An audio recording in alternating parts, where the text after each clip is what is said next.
Good Monday morning. Hope your day is off to a great start. I'm Jared Klein here at the NBC29 Digital Desk with a look at your morning rush. Let's start things off as we always do with a look at the top stories being clicked on over on NBC29.com this morning.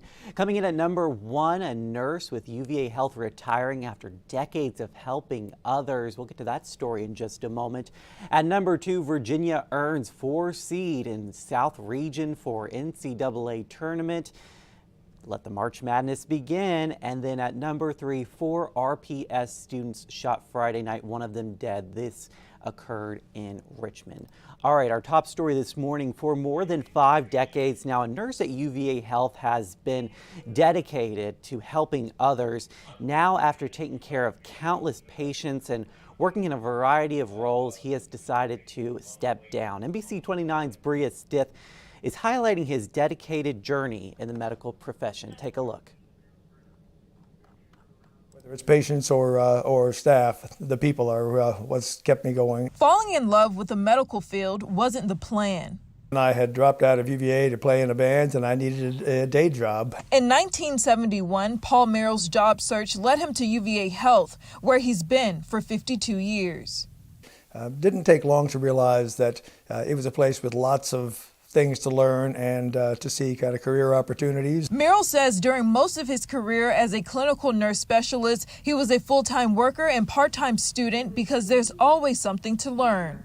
Went to school and finished my associate's degree first, and then 10 years later my bachelor's degree, and then finished my master's degree 30 years ago. He says there's a reason why he was never tempted to leave.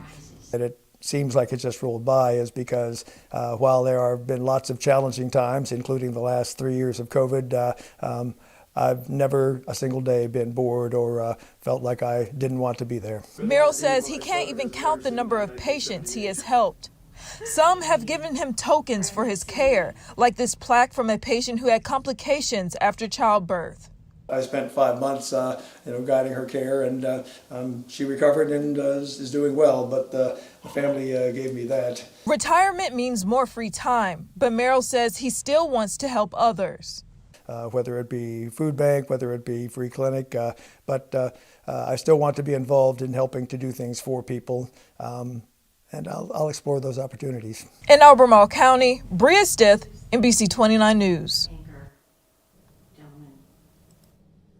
All right, that is a man who truly loves his job. Thank you, Bria, for that great story. All right, well, starting next year, Virginia firefighters will be required to complete training on electric vehicle fires. And although this training is not required just yet, Charlottesville Fire Department is ahead of the game. The fire department is training to use an emergency plug that switches electric vehicles into neutral. One tool they're still waiting on is a fire-resistant blanket that you can actually place over the car to put out the fire. Here's a little bit more on that.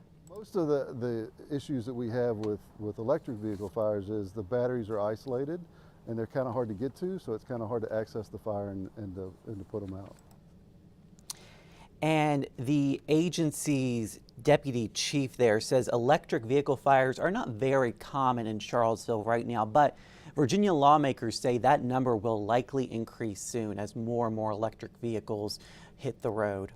All right, well, let the madness begin. Virginia is the 4 seed in the South Region for the NCAA tournament and will play 13 seed Furman Thursday in Orlando, Florida. That game will tip off at 12:40 and will be shown on True TV. The winner will play either 5 seed San Diego State or 12 seed Charleston in the second round. That's happening on Saturday, March 18th.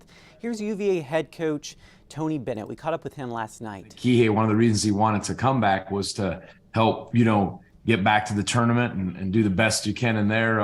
Armand and Jaden really that was an important part of their process in choosing Virginia to have that chance to the opportunity in the NCAA is so grateful, excited, and the season's awesome in its way. And then there's the excitement of the NCAA tournament. And so to be one of the chosen for that and qualified for it was definitely important. So don't take that for granted for sure.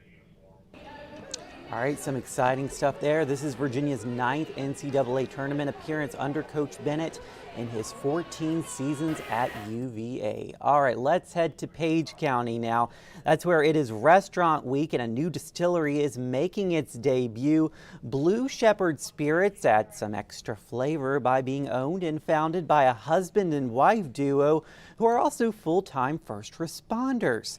The distillery has already tapped in some regulars who are impressed by the dedication. We started from the ground up, small batches, making them bigger and bigger, but it's a completely different environment than being at the firehouse. I still am, helping them on their worst day, and now I'm able to help people relax and enjoy when they're having better days. They took a fun hobby and turned it into a remarkable business that we love to support. I love the floor. It's a spectacular floor. I love coming and seeing it, and I can walk here. So one customer recommends having 3 different drinks to get an idea of what the Colbys are capable of. Make sure you have a safe drive home after that.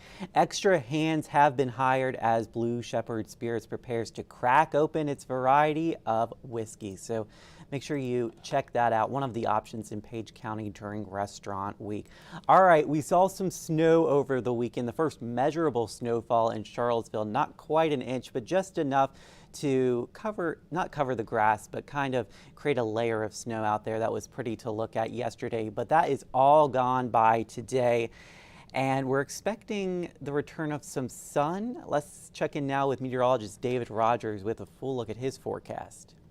Good morning, everyone. On this Monday morning, as you do prepare to head out this morning, we'll see some areas of fog and drizzle, but that light wintry mix, the rain showers have basically moved off to the north and east. The actual area of low pressure is going to get a little stronger today, and that will mean some snow for areas across the northeast into New England where temperatures are much colder. Meantime, we're going to continue to see cloudy sky today. It won't be until tonight as high pressure builds in. We'll get some breaks in the cloud cover. Sunshine for us on tap for Tuesday, but get ready for a pretty gusty wind out of the northwest. And it looks like those winds could exceed 30 to 35 miles an hour. So certainly want to keep that in mind. Make sure conditions, things are outside, are pretty secure. Again, that'll be for your day Tuesday. Looks like a relatively dry week. Next chance for any rain won't come until late Friday into early Saturday. That's a quick look at your forecast for now. Have a great and safe day. All right, thank you, David. I did tease you guys a bit with that sunshine returning. It looks like that's going to be tomorrow with windy conditions, a high of 47 tomorrow. But today, a high of 51, mild drizzle and some fog this morning. Looking at the rest of the week, looks nice. High 55 Wednesday, 63 on Thursday, and warming up to 67 for our St. Patty's Day. Just a heads up, some school districts are on a 2-hour delay this morning. This includes Augusta, Madison, Orange, Stanton. You can get the full list over at NBC29.com as always. And we'll see you on NBC29 News at noon. Until then, I hope everyone has a great morning out there.